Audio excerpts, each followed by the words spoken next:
La educación. Capítulo 6. Las escuelas de los profetas. Ellos se sentaron a tus pies. Cada uno recibió tus palabras. Deuteronomio 33, 3.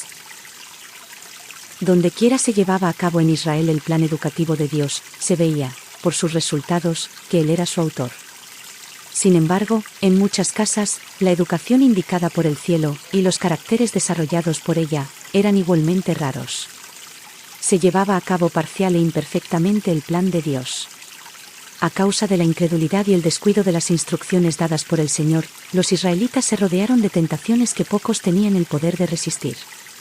Cuando se establecieron en Canaán, no destruyeron a los pueblos que Jehová les dijo, al contrario, se mezclaron con las naciones, aprendieron sus obras y sirvieron a sus ídolos, los cuales fueron causa de su ruina. Salmo 106, 34 al 36. Su corazón no era recto con Dios, ni permanecieron firmes en su pacto. Pero Él, misericordioso, perdonaba la maldad y no los destruía, apartó muchas veces su ira. Se acordó de que eran carne, soplo que va y no vuelve.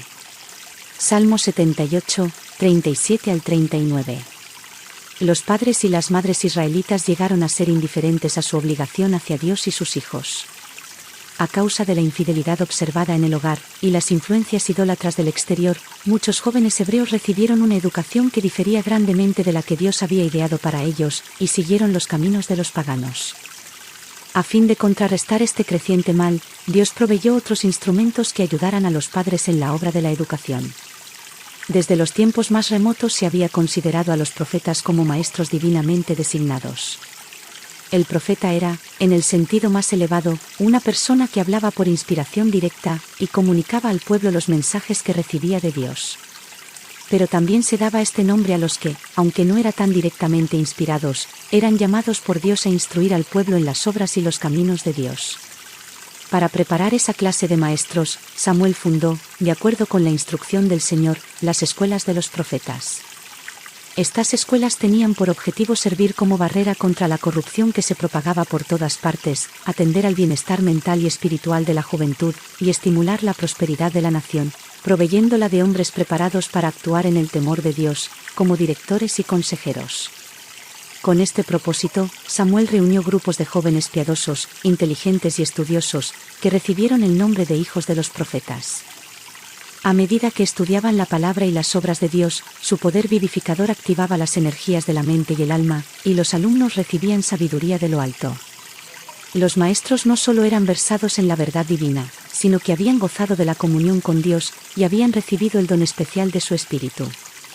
Gozaban del respeto y la confianza del pueblo, tanto por su conocimiento como por su piedad. En los días de Samuel había dos escuelas, una en Ramá, donde vivía el profeta, y otra en Kiriat Jearim. En años posteriores se establecieron otras. Los alumnos de estas escuelas se sostenían cultivando la tierra, o realizando algún otro trabajo manual. En Israel no se consideraba algo extraordinario o degradante el trabajo, al contrario, se consideraba pecado permitir que los niños crecieran sin saber hacer trabajos útiles. Todo joven, ya fuera de padres ricos o pobres, aprendía un oficio.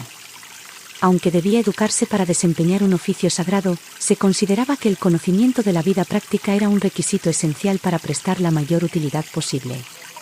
Muchos de los maestros se mantenían también por medio del trabajo manual.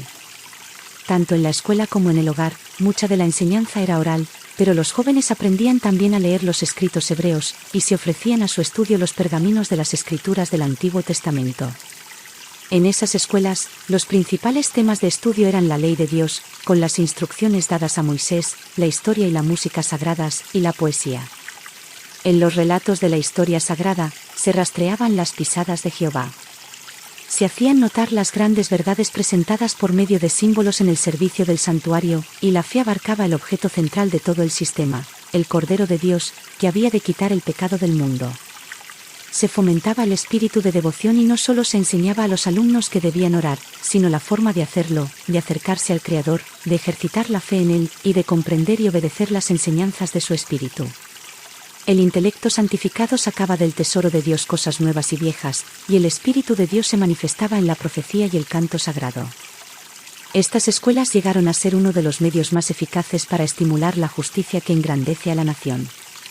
Proverbios 14, 34. En gran escala contribuyeron a poner el cimiento de la maravillosa prosperidad que distinguió a los reinados de David y Salomón.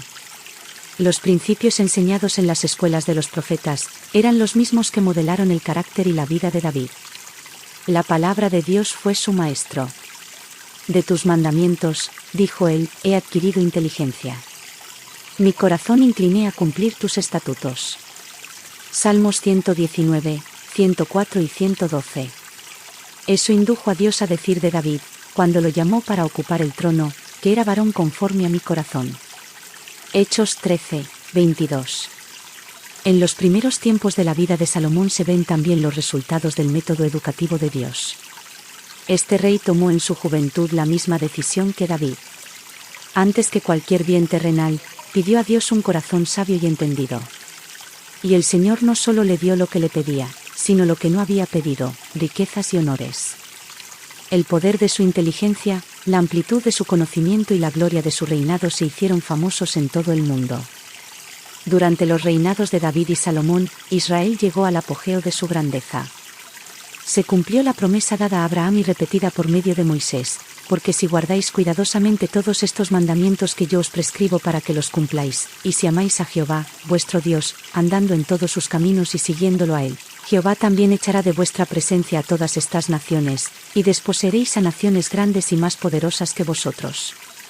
Todo lugar que pise la planta de vuestro pie será vuestro, desde el desierto hasta el Líbano, desde el río Eufrates hasta el mar occidental será vuestro territorio. Nadie se sostendrá delante de vosotros. Deuteronomio 11, 22 al 25.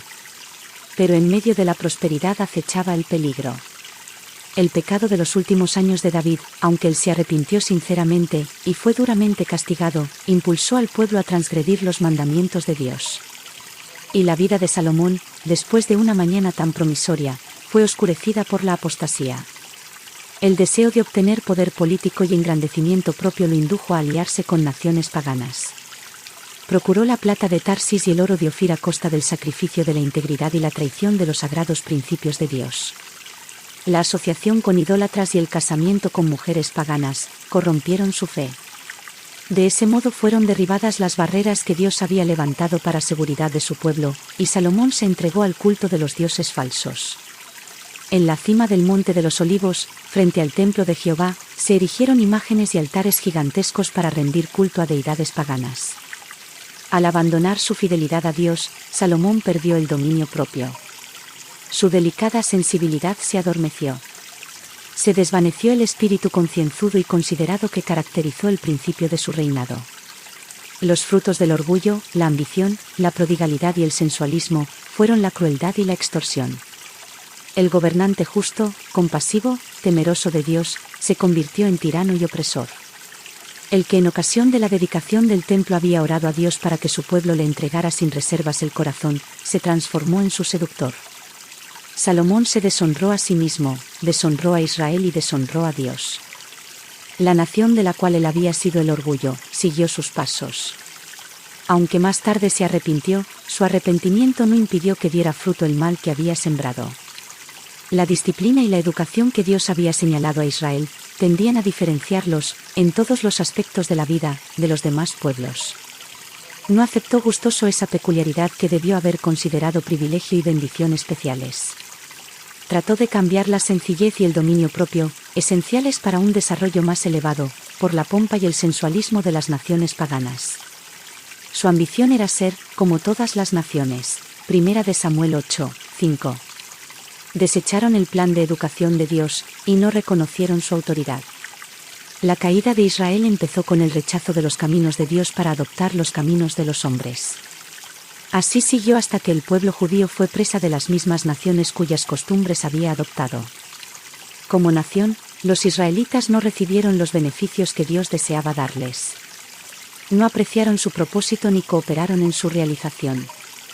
Pero aunque los individuos y pueblos se separen así de él, su propósito para los que en él confían es inmutable. Todo lo que Dios hace será perpetuo. Eclesiastés 3, 14.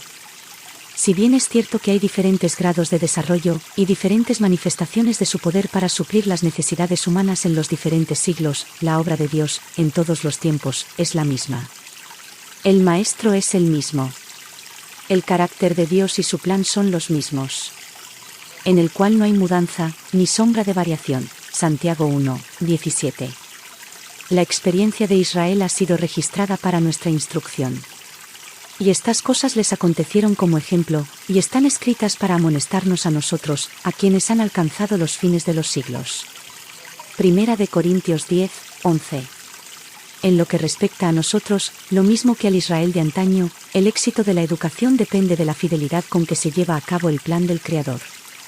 La adhesión a los principios de la palabra de Dios nos reportará una bendición tan grande como la hubiera reportado al pueblo hebreo.